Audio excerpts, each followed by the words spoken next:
उपस्थित सभी प्राध्यापक एवं प्राध्यापिकागण एवं सभी श्रोतागण, आप सबको मेरा नमस्कार, जोहार। मैं कौशल किशोर असैनिक अभियंत्रण के द्वितीय वर्ष का छात्र हूँ और आज का विषय है स्थानीय संस्कृति और वैश्वीकरण। सुनने में तो ये दो शब्द जो हैं वो एक दूसरे के विपरीत लगते हैं, लेकिन अगर ध्यान दिया जाए तो हमें आज के दिन अपने स्थानीय संस्कृति को बचाना बहुत ही आवश्यक है, क्योंकि आज की पीढ़ी जो है वो पश्चिमी संस्कृति को अपनाने लगी है और अपने स्थानीय संस्कृति को भूलते जा रही है। आज के दिन आज की पीढ़ी जो है, अगर उसे स्थानीय संस्कृति को दिखाने कहा जाए, बताने कहा जाए या दर्शाने कहा जाए तो उनको शर्म आता है, लेकिन यही हमारी सबसे बड़ी गलती है। हमें अपने स्थानीय संस्कृति को बचा के रखना होगा, यह सबसे महत्वपूर्ण बात है।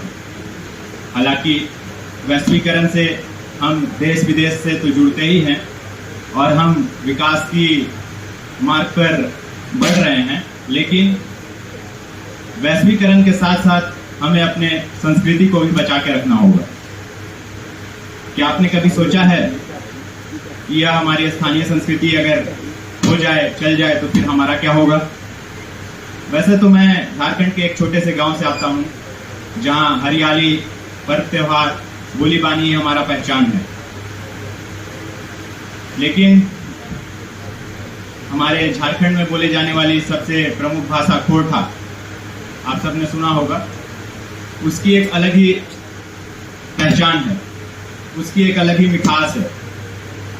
खोरठा में लिखे जाने वाले कविता, कहानी और जो भी प्रस्तुति हैं, वो सब आज के दिन बच्चों तक सुनाए जाने चाहिए, लेकिन आज की पीढ़ी इसे भूलती जा रही है।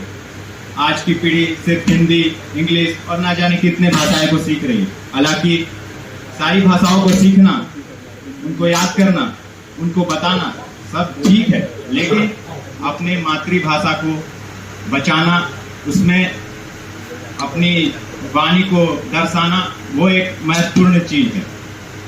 तो हमें खोरठा भाषा जो है, उससे हमें एक अलग ही पहचान मिलती है कि हम झारखंड के हैं। उसी तरह अगर हम बात करें पर्व त्योहार की, तो पर्व त्योहार यहाँ पे हमारे यहाँ सरहुल और कर्मा पर्व जो है बहुत धूमधाम से मनाया जाता है। जैसे सरहुल में हम अपने पेड़ों की पूजा करते हैं और कर्मा पर्व जो है बहुत धूमधाम से मनाया जाता है। जैसे सरहुल में हम अपने पेड़ों की पूजा करते हैं, कर्मा पर्व में हम फसल और धरती माँ का आशीर्वाद लेते हैं। उसी तरह हम देख रहे हैं कि आज की युवा जो है वो इन सब पर्वों को मनाने में उतनी दिलचस्पी नहीं दिखा रही है, जिसके कारण हमारा ये पर्व और त्योहार जो है वो धीरे धीरे ऐसा लग रहा है कि विलुप्त होता जाएगा। तो हमें इसे बचाने की जरूरत है, क्योंकि हम सब इसी से बंधे हुए हैं। तीसरी बात, अगर मैं खाने की करूं तो हमारे झारखंड के प्रमुख खाने में जैसे आप धुसका खाते हैं, तीखा खाते हैं या फिर छिलका रोटी खाते हैं। ये हमारे बचपन की यादें हैं, ये हमारा पारंपरिक व्यंजन है, जिसमें हमारा संस्कृति का एक स्वाद छिपा हुआ है। हमारे दादी और नानी इसमें प्यार और परंपरा परोसा करती हैं। तो हमें इन सब चीजों को एक थाली में परोसना होगा, आज की पीढ़ी को बताना होगा, दिखाना होगा, क्योंकि आज का पीढ़ी जो है वो पिज्जा, बर्गर, मोमो, चाउमीन यही सब खाने में व्यस्त है, जिससे उनका शारीरिक और मानसिक स्वास्थ्य पर काफी असर पड़ रहा है। मेरे गांव में एक संजीवन बूटी है, वो बहुत ही दुर्लभ जड़ी बूटी जाना जाता है। स्थानीय लोग इसकी पूजा करते हैं। यह औषधि बहुत ही कल्याणकारी है। हमारे पूर्वजों ने इसे बचा के रखा है। ये पहाड़ों पे पाया जाता है। जब भी इस पे पानी गिरता है तो ये पुनर्जीवित हो जाता है, जिसके वजह से इसकी आज बहुत ही महत्ता है।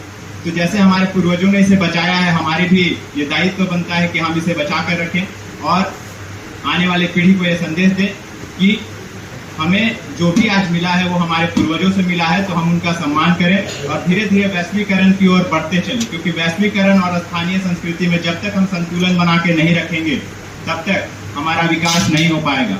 तो हम हमारी पहचान, हमारा गांव, हमारा माटी और हमारा धरोहर, इन सब का असली मायने में तभी संरक्षण हो पाएगा जब हम सब आपस में मिलकर एकजुट होकर इन सब का कद्र करेंगे।